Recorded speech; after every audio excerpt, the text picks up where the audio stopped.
welcome back to my channel. We have 11 days until Halloween, and so that means it is time for all of the witchy reads. Right now I've got 3 of them that are on my list. The first up is Pumpkin Spice and Poltergeist. In this one we are following Jordan and Harlow.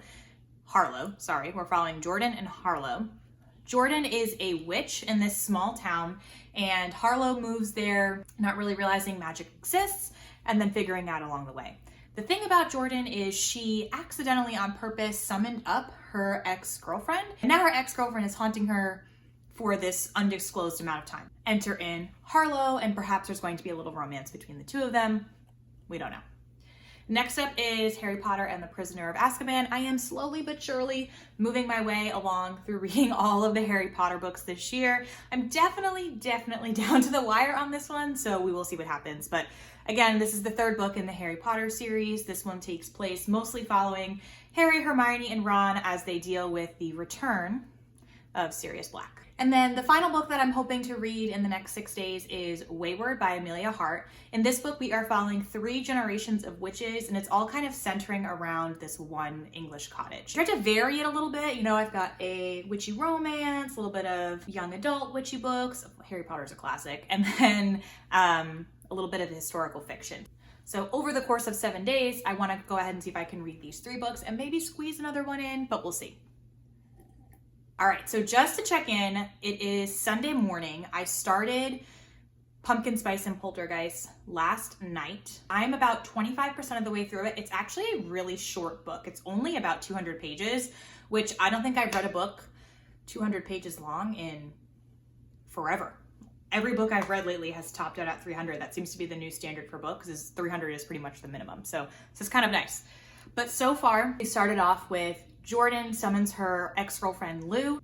Lou passed in this accident that Jordan doesn't actually believe was an accident. There are some things that came to light after Lou's accident, making Jordan think that something else happened and it wasn't actually an accident like everyone else is saying it is. Enter Harlow, who is the sister of the cafe owner in town. Harlow basically has this reputation for messing things up. She's down on her luck. She basically ran through her last dime and went to her sister for help. What I love about this book is it takes place in a town that's very Halloween Town-esque. There's witches, there's vampires, there's monsters, there's demons, etc., etc. But unlike Halloween Town, the monsters actually will eat the tourists. And so it's not a cohesive, oh, the monsters and humans all live together lovely. They do if you are from that town, but if you're a tourist passing through, and the Willow, Harlow's sister, the shop owner, makes a joke of, oh, if there's someone who treats you badly or tips poorly, let the werewolves know, they'll take care of it. Which is kind of silly. But so far, I'm really enjoying it. I love the interactions between Jordan and her ex-girlfriend Lou, and how Lou is obviously a ghost and haunting her. And really what Lou is trying to get out of this is apparently Jordan has an issue admitting feelings, blah, blah, blah.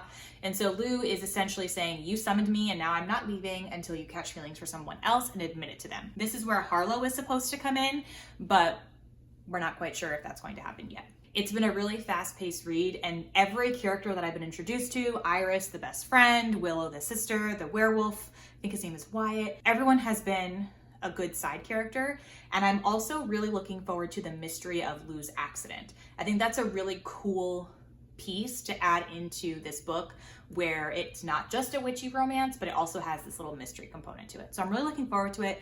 I won't be able to read any more today, but tonight I will read some more, and then I will catch you up and see how it goes. I'm absolutely certain that you can probably hear the landscapers outside, but we're just gonna go with it because I've got 5 minutes. It's Wednesday morning. No, it's not. Oh my gosh, it's only Tuesday. It's Tuesday morning. Last night I finished Pumpkin Spice and Poltergeist. If you watched Halloween Town growing up, then you would absolutely love this book. It was just so atmospheric. It took place in that small Halloweeny town.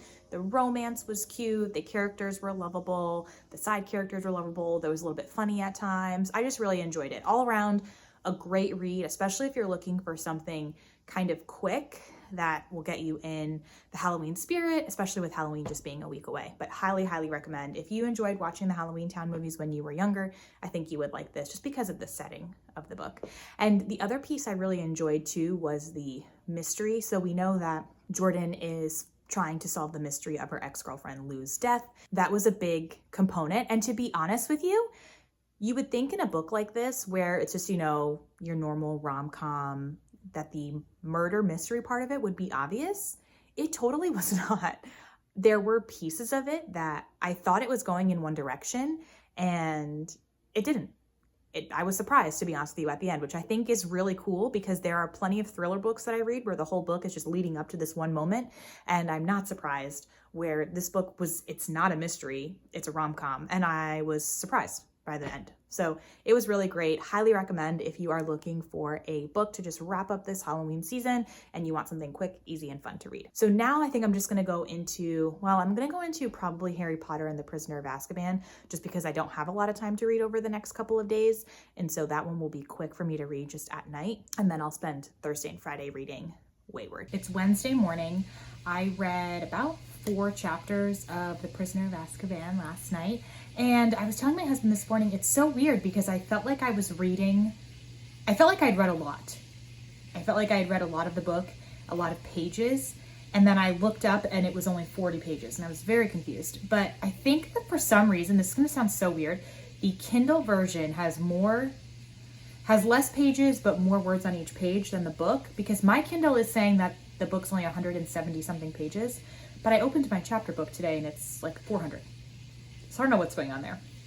Regardless, I'm at the part where Harry, Hermione, and Ron have just gotten to Hogwarts. The Dementors came over the Hogwarts Express. So it's just great. I'm so happy I'm rereading this right now, right before Halloween. I feel like this one is the perfect one to read, because this is really when the series starts turning a little bit dark. So it's like the perfect one to read a few days before Halloween. I'm very excited about it. It's early. Witchy mug for a witchy vlog. I need that desperately. Okay. Last time we caught up, I was in the middle of reading Harry Potter and the Prisoner of Azkaban. To be honest with you, I had started it on my iPad, and halfway through I switched, and I felt like I got through it so much faster in the book than I did on the iPad, which is so weird because usually it's the exact opposite. But y'all, if you have never read this series, maybe this won't make sense, but rereading the series just reminds me how much I love it. And every time I finish it, I think I should just keep on going through. So I'm really hoping in the next 2 months I can get through the next 4 books. I'm not sure because, as you know, if you've read them, they get significantly chunkier after this. But this one is my favorite, and it's such a weird one. I've never heard anyone else say it's their favorite. So if it's yours, let me know in the comments. I love this one. I think it's because Harry finally finds a family-ish. He knows he's not alone, and then it really just takes a turn, because without this book, Voldemort does not return. So it's so good. I really do think Sirius is my favorite character. Let me back up. If you've never read this and you don't want to hear me talk about some things I might say are spoilers, but at this point I just feel like so many people have read it that everything is out there. So if you haven't, I'll tell you where to skip ahead. Harry getting the Marauder's map and just using that just like his dad's friends, and then realizing his Patronus is basically the animal that his dad changed into. It's just, I love it. I feel like Harry finally finds his family in this book and starts to learn more about them, versus the first 2, he's just this orphan kid who has no idea what's happening. I feel like he's kind of coming into his own as a student at Hogwarts, and then also now figuring out the part that his family played and the part that other people played. It wasn't just like, this is the first glimpse we have of Voldemort didn't just come kill Harry by accident. Like, this was, something was going on, and this is like the first glimpse we see of that, because his parents wouldn't have had a secret keeper. It wouldn't have been such a big deal if it was just a one-off. So that's the first glimpse we see of that, and I just love that this is the transition point, I think, for the series, and it's great. Then I was supposed to start reading Wayward, but here's the thing. This came available at my library, and I kid you not, I think this has been on hold for me since last year. Like, I think my name has been on the list since last October. Yeah, I think it literally became available on Wednesday. I was like, well, this is the perfect time to read it, because I'm in the middle of doing a magical reading vlog. I need so much coffee. I have not finished it. It has been insanely busy, and so reading 3 books in a week was very ambitious. I don't know what I was thinking. Sometimes I forget that, I have like responsibilities, a job, a child, etc. When I'm making these goals for myself, because I have an hour-ish a day sometimes to read, and Some days it's more, but usually on average, I can get an hour in. Like I can get a good hour in, maybe 90 minutes, just depending on what time I actually wind down and go to bed. But 3 books does not 1 hour a day make. So regardless, I read the first 3 chapters, I think. I've been listening to it on audio, which is actually really good. I love when the narrator is British. Something about it is just like so soothing. So I've been listening to it so far on audio and it's really, really good, but I do want to pick this up and read it. To be honest, today is one of those days where hopefully I have more time to read. I'm really hoping that I can finish this today. So far, we have been introduced to Mika Moon, who is a witch, obviously, and she's part of this. It doesn't have a name. I would assume it's like a coven, but she nicknames it the Very Secret Society of Irregular Witches, and this woman named Primrose basically puts it together, and once a month they meet and they pretend to be like a book club, but really they're just kind of going over witchy news. But outside of that, they're not allowed to talk to each other. So this is very interesting because every other book that I've read that involves a witch with like a coven or a school or etc., obviously they're all together. This is the first book that I've read where the rule is you can be a witch in this book club, like we can talk to each other in this monthly meeting, but outside of this, I can't even, like, I don't know you exist. So what has happened is Mika puts herself on social media and pretends to do witchy things, which is obviously real, but these people see her, and Ian, the guy who sees her, has this knack, I guess, for seeing when people are magical. And so he asks Mika if she'll come to this home where they have these 3 witchy girls who need a witch tutor.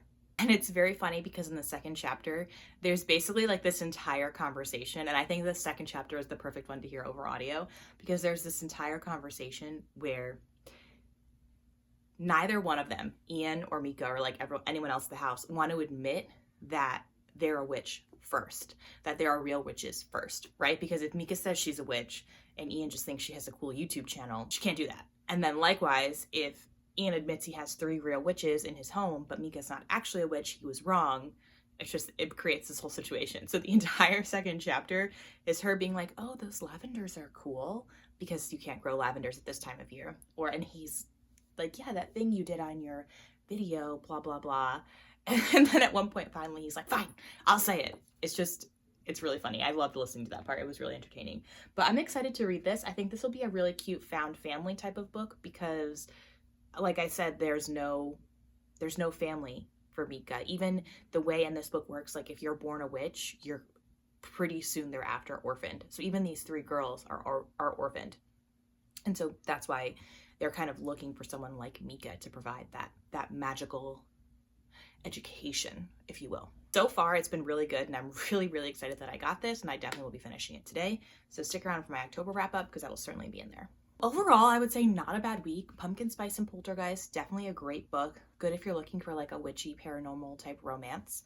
And then you can't go wrong with rereading, even if it's not the Harry Potter series, I think you can't go wrong with rereading a favorite series. That's one thing I'm starting to realize is I have so many books that I love so, so much that I really should be making time to also reread them too. It's just so hard because there's so many books. I want to read so many books, but I need to make time to reread the ones that I love because it's just a great experience. I'm glad I focused my reading the week before Halloween on kind of like witchy books. I think I'll kind of continue it past Halloween. We shall see. I really want to read Wayward by the end of this year, so maybe I'll pick up Wayward next. We'll see. I'm not sure.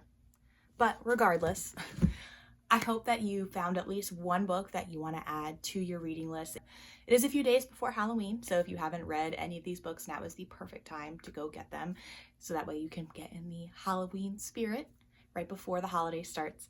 If you found at least one book that you'd like to read, got a new idea, or enjoyed this video, if you would consider liking it, I would really, really appreciate it. And also subscribing because I make new videos like this every Saturday, and I would love to be able to continue making them just for you. I hope you have a fantastic weekend. If you celebrate, I hope you have a fantastic Halloween, and I'll see you next time.